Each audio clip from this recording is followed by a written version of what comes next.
الحمد لله رب العالمين والصلاة والسلام على سيد الأنبياء والمرسلين محمد وآله وأصحابه أجمعين ومن تبعهم بإحسان إلى يوم الدين. أما بعد، قال الله تبارك وتعالى: أعوذ بالله من الشيطان الرجيم. بسم الله الرحمن الرحيم. وما أمروا إلا ليعبدوا الله مخلصين له الدين حنفاء ويقيموا الصلاة ويؤتوا الزكاة وذلك دين القيمة. صدق الله العظيم.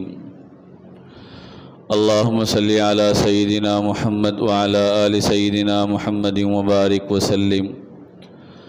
اللهم صل على سيدنا محمد وعلى آل سيدنا محمد وبارك وسلم. اللهم صل على سيدنا محمد وعلى آل سيدنا محمد وبارك وسلم. عزیزان محترم، معزز بزرگوں، قابل احترام بھائیوں، رمضان المبارک کا یہ آخری جمعہ ہے. رمضان کے آنے کی ایک مسلمان کو خوشی مسرت ہوتی ہے. وہ رمضان کا استقبال، رمضان کا اہتمام کرتا ہے، اس کی فضیلتوں کو سنتا ہے، اس میں کیا کام کرنا ہے ان کاموں کو جاننے کی فکر کرتا ہے. اور جب رمضان کا مہینہ رخصت ہونے لگتا ہے، رمضان کے آخری ایام آتے ہیں، تو جن لوگوں نے رمضان کو دعاؤں کے ساتھ، عبادتوں کے ساتھ، تلاوت کے ساتھ، اعمال کے ساتھ گزارا تھا، تو ان کے دل پر بڑا افسوس و ملال ہوتا ہے کہ رمضان کا یہ مبارک ماحول ختم ہو جائے گا، رمضان کے بابرکت دن و رات ختم ہو جائیں گے.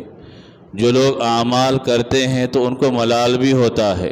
جنہوں نے رمضان میں اپنے آپ کو لگایا، رمضان کی عبادتوں میں اپنے آپ کو استعمال کیا، اپنے آپ کو کھپایا، تو پھر ایسے لوگوں کو بہت افسوس ہوتا ہے کہ رمضان کاش رہتا تو اور اعمال کرنے کا ہم کو موقع ملتا. اب جنہوں نے رمضان کو رمضان کے جیسا گزارا ہی نہیں ہے، تو ان کو کوئی فکر اور کوئی احساس نہیں ہوتا، بلکہ وہ تو بس عید کے انتظار میں رہتے ہیں. تو بہرحال عید تو اللہ تبارک و تعالیٰ کی طرف سے انعام ہے، روزے داروں کو ان کے روزے کا بدلہ اور صلہ ہے، لیکن ایک ایمان والے کو اس کے جانے کا فطری طور پر افسوس ہوتا ہے. تو جب رمضان رخصت ہونے لگتا ہے، رمضان کے آخری ایام آتے ہیں، تو پھر اس وقت مسلمانوں کی، ایمان والوں کی ذمہ داری یہ ہے کہ رمضان کو اللہ تبارک و تعالیٰ نے کیوں عطا کیا تھا، رمضان کو اللہ تبارک و تعالیٰ نے کیوں رکھا تھا، اس کے مقصد پہ غور و فکر کرنے والے بنے کہ رمضان سے مجھے کیا حاصل ہوا، رمضان سے میں نے کیا سیکھا، رمضان سے میں نے کیا پایا، اور رمضان سے میں نے کیسے اپنے آپ کو سنوارا اور بنایا، اس کا جائزہ لینے والے بنے. تو پھر رمضان کے بعد کی زندگی بھی وہ رمضان جیسی گزارنے والا بنے گا. رمضان اس واسطے اللہ تبارک و تعالیٰ نے عطا نہیں کیا کہ بس ایک مہینے تک تم کو یہ اعمال کرنا ہے، اس کے بعد تم آزاد ہو جاؤ گے اپنی مرضی کے مطابق جینے کے، اپنی خواہشات کے غلام بن کر رہنے کے. اللہ تبارک و تعالیٰ نے اس لیے رمضان نہیں رکھا. رمضان اللہ تبارک و تعالیٰ نے اس لیے رکھا تاکہ اس ایک مہینے کی تربیت کے اثرات، اس ایک مہینے کے نظام کے اثرات انسانی زندگی کے 11 مہینوں پر ظاہر ہونے والے بن جائے، اور اس کے نتیجے میں وہ سال کے دوسرے مہینوں میں بھی ویسی ہی اطاعت، ویسی ہی فرما برداری کر کے جینے والا بنے. ہمارے ملک کے ایک بڑے عالم دین گزرے ہیں، مفکر اسلام حضرت مولانا ابو الحسن علی ندوی رحمۃ اللہ علیہ. انہوں نے لوگوں کو سمجھانے کے لیے بڑی بہترین مثال دی اور رمضان کو اس انداز میں بتایا کہ اللہ تبارک و تعالیٰ نے 2 قسم کے روزے رکھے ہیں. ایک روزہ چھوٹا روزہ اور ایک روزہ بڑا روزہ. چھوٹا روزہ اور بڑے روزے کا مطلب یہ ہے کہ وقت کے حساب سے، ٹائم کے لحاظ سے ایک چھوٹا ہے، ایک بڑا ہے. چھوٹا روزہ یہ رمضان کا روزہ ہے کہ جس کی مدت 1 مہینے تک ہے، 1 مہینے تک روزہ رکھنا ہے، اور اس کا ٹائم بھی اللہ نے بتا دیا کہ صبح سحری سے لے کر افطار تک کھانا نہیں ہے، پینا نہیں ہے، جائز خواہشات کو کرنا نہیں ہے، ساری چیزوں سے رکنا ہے۔ تو یہ ایک لمٹ، ایک محدود وقت کے اندر، ایک محدود مہینے کے اندر انسان سے کچھ پابندیاں کروائی گئی، اور اس کے بعد یہ کہا گیا کہ اگر تم رمضان میں ہماری مرضی کے مطابق گزار لوگے رمضان کے دن کو، رمضان کی راتوں کو، تو اس کے نتیجے میں اللہ عید کی شکل میں انعام عطا فرمائیں گا، اور آخرت میں اللہ تبارک و تعالیٰ ان کا صلہ اور بدلہ عطا فرمائیں گا۔ یہ ایک مہینے کا روزہ ہے، اور ایک مہینے میں دن کے کچھ 12 گھنٹے، 13 گھنٹے یا کچھ اور زیادہ گھنٹے ہوں گے، لیکن بہرحال یہ ایک متعین مدت کے گھنٹے، متعین مدت کا وقت ہے کہ جس میں آدمی کچھ چیزوں کو کرتا ہے اور کچھ چیزوں سے بچ جاتا ہے۔ تو یہ ایک روزہ ہے جو چھوٹا روزہ ہے، اور ایک روزہ وہ ہے کہ جو انسان کے بالغ ہونے سے لے کے مرنے تک ہے، یعنی پابندیاں کرنا۔ اللہ تبارک و تعالیٰ کے کچھ کام ہے کہ جن کو اللہ نے کرنے کا حکم دیا ہے، اور کچھ کام وہ ہے کہ جن سے منع کیا ہے، نہیں کرنا ہے۔ پوری زندگی کو جائز کیا ہے اس کو دیکھنا، ناجائز کیا ہے اس کو دیکھنا، اللہ کی مرضیات کیا ہے اس کو دیکھنا، اللہ کی نامرضیات کیا ہے اس کو دیکھنا، حلال کیسا، حلال کیا ہے، حلال کو اختیار کرنا، حرام کیا ہے، حرام سے بچنے والے بننا۔ پوری زندگی اسی دائرے میں ہے، پوری زندگی اسی کے اندر انسان کی گھومتے رہتی ہے۔ جیسا ہی بالغ ہو گیا، مکلف بن گیا، نماز اس کے اوپر عائد ہو گئی، روزہ اس کے اوپر عائد ہو گیا، زکوٰۃ دینے کے قابل ہے، زکوٰۃ اس کے اوپر عائد ہو گئی، حج کرنے کے قابل ہے، حج کرنا اس کے اوپر لازم ہو گیا، حرام سے بچنا ہے، حرام سے بچنے کا مکلف بن گیا۔ کب تک؟ مرنے تک اس کو ان ساری چیزوں کی پابندی کرنا ہے۔ گویا کہ یہ بھی ایک زندگی کا روزہ ہے کہ جس سے انسانوں کو بچنا ہے، اللہ کی نامرضیات سے، اللہ کی حرام کردہ چیزوں سے، اللہ تبارک و تعالیٰ کی ناراضگیوں سے اپنے آپ کو روکنا ہے۔ پھر اس کے بعد نتیجہ کیا ہوگا؟ اس کے بعد انعام کیا ملے گا؟ انسان جب مرے گا اور اللہ تبارک و تعالیٰ کے پاس جائے گا، وَلَكُمْ فِيهَا مَا تَشْتَهِي أَنفُسُكُمْ وَلَكُمْ فِيهَا مَا تَدَّعُونَ نُزُلًا مِّن غَفُورٍ رَحِيمٍ۔ اللہ جنت میں داخل کرے گا، اور اس کے بعد فرمائے گا کہ میرے بندو، تم نے دنیا میں رہتے ہوئے میری مرضی کے مطابق گزارا تھا، میں نے جیسا چاہا ویسا اپنے آپ کو ڈھالا تھا، اب تم یہاں پر جس چیز کی خواہش کرو گے وہ ساری خواہشیں تمہاری پوری کی جائے گی۔ تمہارا نفس اور تمہارا دل جن چیزوں کی تمنائیں کرے گا، تمہاری وہ تمنائیں پوری کی جائے گی۔ وَلَكُمْ فِيهَا نُزُلًا مِّن غَفُورٍ رَحِيمٍ۔ اللہ تبارک و تعالیٰ کی طرف سے میزبانی، اللہ تبارک و تعالیٰ کی طرف سے ضیافت کا اہتمام کیا جائے گا۔ اور جنت کی نعمتوں کے بارے میں اللہ کے نبی نے فرمایا، ایسی نعمتیں اللہ نے جنت میں رکھی ہے کہ کسی آنکھ نے ان نعمتوں کو دیکھا نہیں، کسی کان نے ان نعمتوں کے بارے میں سنا نہیں، اور کسی کے دل میں خیال نہیں آیا کہ نعمتیں ایسی بھی ہو سکتی ہے کیا۔ ہم تھوڑا سا دنیا کے اندر ایک بڑی ہوٹل میں چلے جائے، 5 اسٹار ہوٹل میں چلے جائے، وہاں کا رہن سہن دیکھے، وہاں کے کھانے پینے دیکھے تو انسان متاثر ہو جاتا ہے۔ معمولی دنیا کی، معمولی ہوٹل کی وقتی طور پر ملنے والی تھوڑی سی سہولتیں اور نعمتوں کو دیکھ کر آدمی رشک کرتا ہے اور حیرت میں رہتا ہے۔ اور اللہ نے جنت کے بارے میں قرآن کریم میں بار بار فرمایا کہ ایسی نعمتیں ہم نے رکھی ہے کہ جس کا تم تصور نہیں کر سکتے۔ تو یہ دنیا میں جب انسان پوری زندگی کو اللہ کی مرضیات کے مطابق گزارتا ہے، اللہ کی تعلیمات کے مطابق اپنے آپ کو زندگی بسر کرواتا ہے، تو اس کے نتیجے میں پھر انعام ملے گا، اس کے نتیجے میں اللہ تبارک و تعالیٰ کی طرف سے بہترین بدلہ عطا کیا جائے گا۔ تو یہ گویا کہ پوری زندگی کا ایک روزہ ہے۔ تو رمضان اس واسطے نہیں دیا گیا تھا کہ رمضان چلے جائے تو جیسا یہ نورانی ماحول، جیسا یہ ایمانی ماحول کہ ہر مسلمان کے دل میں نمازوں کا اہتمام کا کچھ نہ کچھ جذبہ پیدا ہو گیا، وہ فکر میں ہے، اپنی دکان میں بیٹھا ہوا ہے، اپنے کاروبار میں لگا ہوا ہے، وہ بازار میں گیا ہوا ہے، وہ اپنی آفس میں گیا ہوا ہے، ہر وقت ایک مسلمان کو فکر رہتی ہے کہ نماز کا وقت ہوگا تو مجھے مسجد کو جانا ہے۔ تو اللہ تبارک و تعالیٰ یہ چاہتا ہے کہ یہ پوری زندگی تمہاری بننا ہے، تمہاری پوری زندگی اسی سانچے میں ڈھلنا ہے کہ تمہیں ہر وقت نماز کا احساس پیدا ہو جائے، تمہیں ہر وقت اس بات کا احساس ہو جائے کہ تم اللہ کے لیے کرنے والے بنو۔ تو اس وقت 2 باتیں آپ کے سامنے مختصر 10-15 منٹ کے اندر ذکر کرنی ہے۔ وہ یہ ہے کہ رمضان کے ذریعے اللہ نے ہماری 2 اہم ترین تربیتیں کی ہے۔ رمضان کے ذریعے اللہ نے 2 اہم ترین چیزوں کو اختیار کرنے کا ہم کو پابند بنایا ہے۔ ان میں سے پہلی چیز ہے اخلاص، دوسری چیز ہے اخلاق۔ یہ دونوں چیزیں گویا کہ رمضان کی پوری تربیت کا، رمضان کی پوری ٹریننگ کا، رمضان کی پوری مشق کا، رمضان کے پورے نظام العمل کا خلاصہ ہے کہ انسان کے اندر اخلاص آ جائے، انسان کے اعمال میں اخلاق آ جائے، اخلاص آ جائے اور اخلاق آ جائے۔ اخلاص کیسے پیدا ہوتا ہے؟ آپ نے رمضان کے روزوں کے بارے میں حدیث سنی کہ اللہ کے نبی صلی اللہ علیہ وسلم نے فرمایا کہ روزے کے بارے میں اللہ فرماتا ہے الصوم لی وانا اجزی بہ، کہ روزہ میرے لیے رکھا جاتا ہے اور میں خود اس کا بدلہ دیتا ہوں۔ روزے دار کے اندر یہ احساس پیدا ہو جاتا ہے کہ مجھے دنیا میں کوئی نہ دیکھے اور کسی کی نگرانی نہ ہو، تب بھی میں بند کمرے میں اکیلے ہونے کی حالت میں نہ پانی کا ایک گھٹ پیوں گا، نہ کھانے کا ایک لقمہ اپنے منہ میں ڈالوں گا، چاہے میری کیسی بھی حالت کیوں نہ ہو جائے۔ بعض اوقات لوگ پریشان بیماری کی حالت میں پہنچ جاتے ہیں اور مجبور ہو کر فون کرتے ہیں کہ ایسی صورتحال ہے، اب کیا کرنا چاہیے؟ روزہ رکھنا چاہیے یا روزہ توڑنا چاہیے؟ یعنی آدمی کو اس درجے پہ پہنچنے کے بعد بھی اس بات کا احساس ہوتا ہے کہ میں روزہ باقی رکھوں، میں روزے کو توڑوں نہ۔ تو روزے کے ذریعے یہ صفت اور یہ کیفیت پیدا کی جاتی ہے کہ روزہ بندہ اللہ کے لیے رکھتا ہے، کسی کو دکھانا مقصد نہیں ہوتا۔ اگر دکھانا مقصد ہوتا تو پھر وہ بند کمرے میں جا کر پانی بھی پی لیتا اور باہر آ کر بولتا کہ میں تو روزے دار ہوں، وہ بھوک لگنے پر کھانا بھی کھا لیتا اور لوگوں کو بتاتا کہ میں تو روزے دار ہوں، لیکن بند کمرے میں پانی بھی نہیں پیا، تنہا ہونے کی حالت میں کھانا بھی نہیں کھایا، وہ اس لیے کہ اللہ کو راضی کرنا ہے۔ تو روزے کی روح، روزے کی اسپرٹ یہ ہے کہ انسان کے اندر اللہ کو راضی کرنے کا مزاج پیدا ہو جائے، وہ ہر عمل کو اللہ کی رضا، اللہ کی خوشنودی، اللہ کی چاہت، اللہ کی محبت کے لیے کرنے والا بنے۔ پوری عبادتوں کا یہی خلاصہ ہے۔ اسلام میں جتنی عبادتیں ہیں ان ساری عبادتوں کے اندر مسلمانوں کو اسی بات کی تعلیم دی گئی کہ تم اللہ کو راضی کرنے کے لیے کرو۔ نماز کا معاملہ آ گیا تو قرآن میں کہا گیا کہ نماز پڑھو اللہ کو راضی کرنے کے لیے، اللہ کی رضا اور خوشنودی کے لیے۔ قربانی کا معاملہ آ گیا تو قربانی کے بارے میں اللہ نے فرمایا لَن يَنَالَ اللَّهَ لُحُومُهَا وَلَا دِمَاؤُهَا وَلَكِنْ يَنَالُهُ التَّقْوَى مِنْكُمْ، کہ قربانی کے جانور کا نہ اللہ کو گوشت پہنچتا ہے نہ اللہ کو خون پہنچتا ہے، اللہ تو تمہارے دل کے جذبے کو دیکھنا چاہتا ہے کہ کس جذبے سے تم نے قربانی کی ہے۔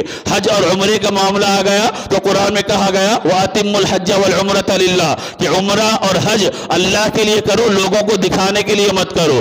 سارے اعمال، زکوٰۃ دے رہے تو زکوٰۃ کے بارے میں فرمایا گیا کہ تم جو زکوٰۃ اللہ کی رضا اور خوشنودی کے لیے دیتے ہو تو اللہ اس کے ذریعے تمہارے مال کو بڑھاتا ہے، اور اللہ نے فرمایا کہ تم مال خرچ کرتے ہو تو ریاکاری کے جذبے سے مت کرو، لوگوں کو دکھانے کی نیت سے مت کرو، ورنہ تمہارا مال ضائع ہو جائے گا، تمہاری صدقات ضائع ہو جائے گی، تمہاری خیرات بیکار ہو جائیں گی اگر تم ریاکاری، لوگوں کو دکھانے کے لیے، نام و نمود کے لیے صدقہ و خیرات کا اہتمام کرو گے۔ تو جتنی عبادتیں ہیں ان ساری عبادتوں میں یہی بتایا گیا کہ تم اللہ کو راضی کرنے کا جذبہ اپنے اندر پیدا کرو۔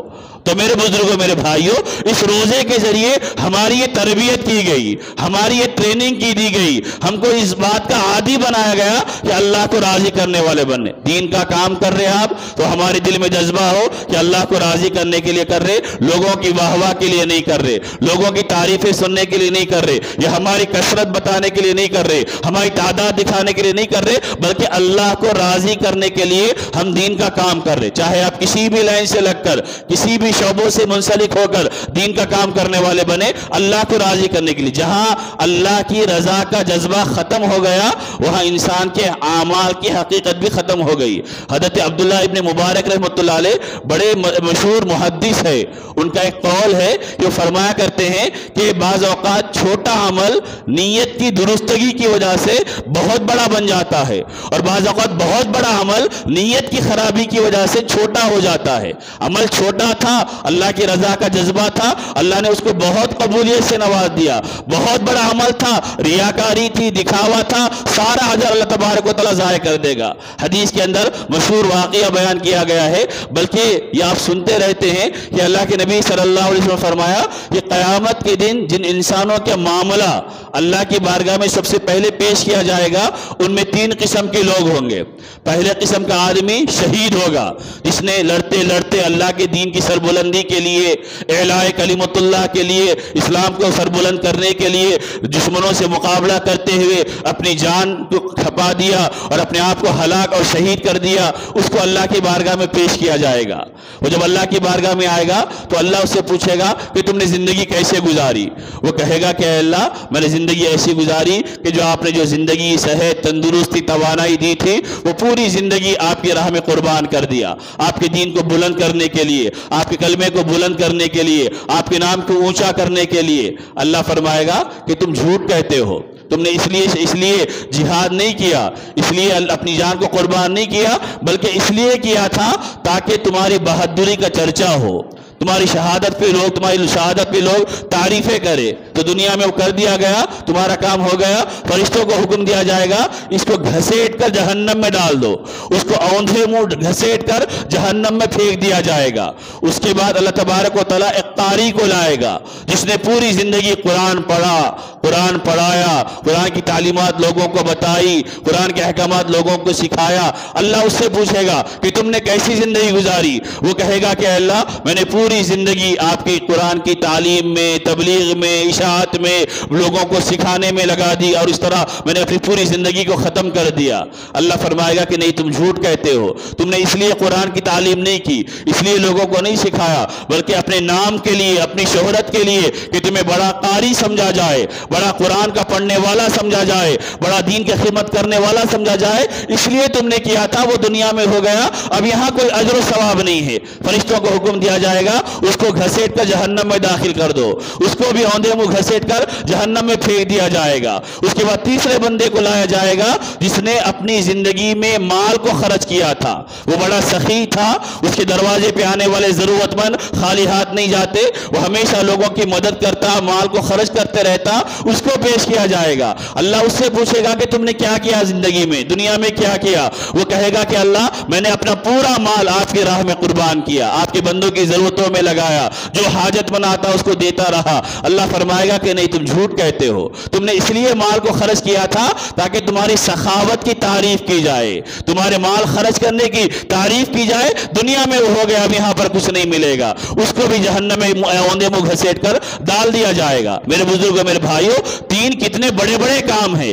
شہید ہونا کوئی معمولی کام نہیں ہے، اپنی زندگی کو اللہ کی راہ میں قربان کر دینا، پوری زندگی قرآن و سنت کی تعلیم دینا اور اپنے مال کو اللہ کے راستے میں خرچ کرنا کوئی معمولی کام نہیں ہے۔ لیکن نیت کی خرابی کی وجہ سے اور اخلاص کے نہیں ہونے کی وجہ سے اتنے بڑے بڑے اعمال اکارت جائیں گے، ضائع ہو جائیں گے، اور اللہ کی بارگاہ میں کوئی اجر نہیں ملے گا، بلکہ اس کی بنیاد پر اس کو جہنم میں ڈال دیا جائے گا۔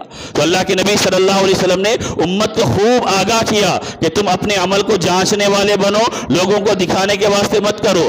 آج ہمارا معاملہ یہ ہو گیا، ہم ہر چھوٹا کام کر کے لوگوں کو دکھانا چاہتے ہیں۔ لوگ عمرے کو جا رہے تو بھی اتنا دکھا رہے کہ ہر وقت وہ آن لائن رہ رہا، ہر وقت اس کا ہر منظر لائیو دکھانا چاہ رہا۔ وہ خانہ کعبہ کے سامنے ہے، وہاں پر بھی ٹھہر کر پورا آن لائن اپنے گھر والوں کو دکھا رہا۔ خانہ کعبہ کی کون سی چیز لوگوں سے چھپی ہوئی ہے؟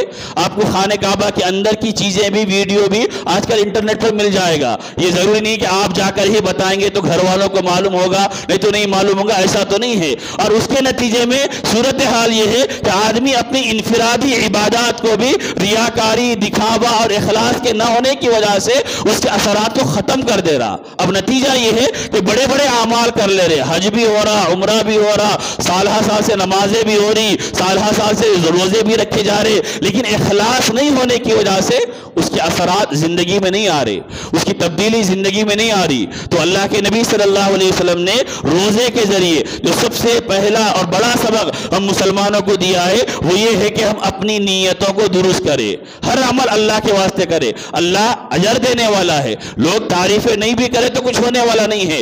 امام ابو حازم رحمۃ اللہ علیہ فرماتے ہیں جیسا تم اپنی برائیوں کو چھپاتے ہو ویسا ہی اپنی نیکیوں کو بھی چھپانے والے بنو۔ کیا ہم میں سے کوئی یہ مجھ سے غلطی ہو گئی، گناہ ہو گیا تنہائی میں، وہ آ کے لوگوں کو بتائے گا کہ دیکھو مجھ سے غلطی ہو گئی، وہ اپنے گناہ پہ پردہ ڈالے گا، وہ اپنے گناہ کو چھپانے والا بنے گا۔ تو ایسے ہی نیکیوں کو، اچھائیوں کو، عبادتوں کو چھپانے والے بنے۔ باقی اللہ نیک بندے کے نیک عمل کو ظاہر کر دیتا ہے، لوگوں کی اصلاح کے لیے، لوگوں کے نمونے کے لیے، لوگوں کی مثال کے لیے اللہ ان کی تنہائیوں میں کی جانے والی اخلاص والی عبادتوں کو ظاہر کر دیتا ہے۔ تو بہرحال رمضان کا پہلا اور بڑا سبق مجھ کو اور آپ کو اور مسلمانوں کو یہ ملتا ہے کہ ہم اپنی عبادتوں کو اخلاص کے ساتھ انجام دینے والے بنے۔ ہر عبادت کو، ہر نیک عمل کو، ہر اچھے کام کو اللہ راضی ہو جائے، میں اس لیے کروں گا تو پھر اللہ اجر بھی دے گا، ثواب بھی دے گا، خوش بھی ہوگا، اس کے برکات اثرات زندگی میں آئیں گے۔ دوسرا جو رمضان کا اہم ترین سبق یہ ہے اپنے اخلاق کو بنانا۔ روزے میں ہم کو یہ سکھایا گیا کہ جھگڑا نہیں کرنا۔ اللہ کے نبی نے فرمایا اگر روزے دار سے کوئی آ کر لڑنے لگے، جھگڑنے لگے تو روزے دار کہہ دے کہ انی صائم، کہ بھائی میں نہیں لڑوں گا، میں روزے دار ہوں۔ روزے کے بارے میں اللہ کے نبی نے فرمایا کہ روزے میں گالی گلوچ مت دو، روزے میں بے حیائی کی باتیں مت کرو، روزے میں غلط کام مت کرو ورنہ تمہارا روزہ ضائع ہو جائے گا۔ اللہ کے نبی نے فرمایا کہ بہت سے لوگ وہ ہے کہ جن کو سوائے بھوکے پیاسے رہنے کے کچھ نہیں ملتا، وہ صرف بھوکے پیاسے شمار کیے جائیں گے، اس وجہ سے کہ انہوں نے روزے کو روزے کی پابندیوں کے ساتھ نہیں رکھا۔ تو روزے کے ذریعے بڑی چیز جو سکھائی گئی اپنے اخلاق کو درست کرنا۔ رمضان جانے کے بعد بھی ہماری زبان صحیح رہنا، جھوٹ سے بچنے والے بننا، رمضان جانے کے بعد بھی غیبتوں سے بچنے والے بننا، رمضان جانے کے بعد بھی آنکھوں کو صحیح استعمال کرنے والے بننا، رمضان جانے کے بعد بھی کانوں کو صحیح استعمال کرنے والے بننا، رمضان جانے کے بعد بھی لوگوں کے ساتھ اچھے معاملات ہمارے ہونا۔ رمضان میں ہمارے اندر ہمدردی کا جذبہ پیدا کیا گیا۔ رمضان کے اندر رمضان میں اللہ تبارک و تعالیٰ نے غریبوں، محتاجوں، پریشان حالوں کو حالت دیکھ کر صدقہ کرنے، خیرات کرنے کا مزاج پیدا کیا گیا۔ تو رمضان کے بعد بھی یہ صفت ہمارے اندر آنی چاہیے۔ رمضان جھگڑنے کا لوگوں کے اندر اتنا تحمل نہیں ہوتا، بعض اوقات روزے کی حالت میں لڑ رہے۔ بعض علاقوں میں معلوم ہوتا کہ محلے کے مسلمان بچوں کے دو گروپ بنے ہوئے ہیں اور وہ دو گروپ آپس میں لڑ رہے ہیں۔ میرے بھائیوں، تربیت کرنے کی ضرورت ہے، بچوں کو بتانے کی ضرورت ہے کہ تمہیں اپنی زندگی کے اس اہم ترین مرحلے میں لڑائی جھگڑا زیب نہیں دیتا، تمہیں چیخ و پکار زیب نہیں دیتی۔ تم اپنے اخلاق کو بناؤ، اپنی زندگی کو بناؤ، اپنے آپ کو بہتر کرنے والے بنو۔ رمضان اور روزہ انسانوں کو اس بات کا عادی بناتا ہے کہ تم لوگوں کے لیے امن والے بن جاؤ، لوگوں کے لیے بھلائی والے بن جاؤ، لوگوں کے جھگڑوں کو ختم کرنے والے بن جاؤ، لوگوں کے ساتھ اچھا برتاؤ کرنے والے بن جاؤ۔ تمہارا تعلق اللہ سے بہتر ہو جائے، تمہارا تعلق بندوں سے بہتر ہو جائے، ہمارا تعلق اپنے گھر والوں سے بہتر ہو جائے، ہمارا تعلق اپنے رشتہ داروں سے بہتر ہو جائے، ہمارا تعلق پڑوسیوں کے ساتھ بہتر ہو جائے۔ یہ روزے کے اثرات ہے، یہ روزے کی تربیت کا اثر ہے۔ اگر روزہ ہمارے اندر واقعی اثر انداز ہوا تو پھر ہم سارے انسانوں کے لیے بہترین اخلاق والے بن جائیں گے۔ اللہ کے نبی رحمت دو عالم سیدنا محمد رسول اللہ صلی اللہ علیہ وسلم نے اس بات کی تعلیم دی ہے کہ تم بہترین انسان بنو اور اچھے اخلاق والا۔ اب بے شمار واقعات ہیں، خود میرے اور آپ کے نبی سیدنا محمد رسول اللہ صلی اللہ علیہ وسلم کے کتنے واقعات ہیں کہ آپ نے اخلاق کے ذریعے لوگوں کے دلوں کو متاثر کیا۔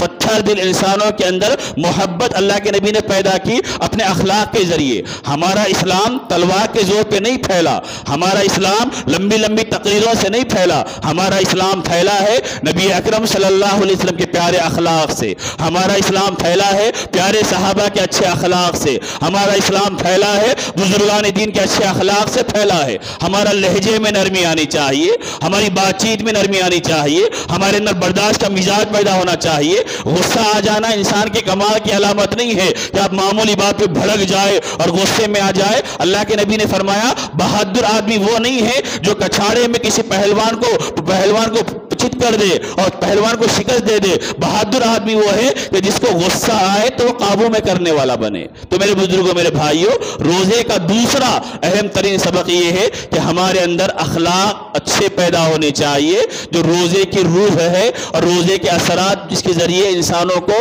بنایا اور سنوارا گیا۔ تو خلاصہ دو ہے کہ روزے کے جو اہم ترین سبق ہے، روزے کا جو رمضان کے جو اہم ترین سبق ہے وہ دو باتوں میں منحصر ہے۔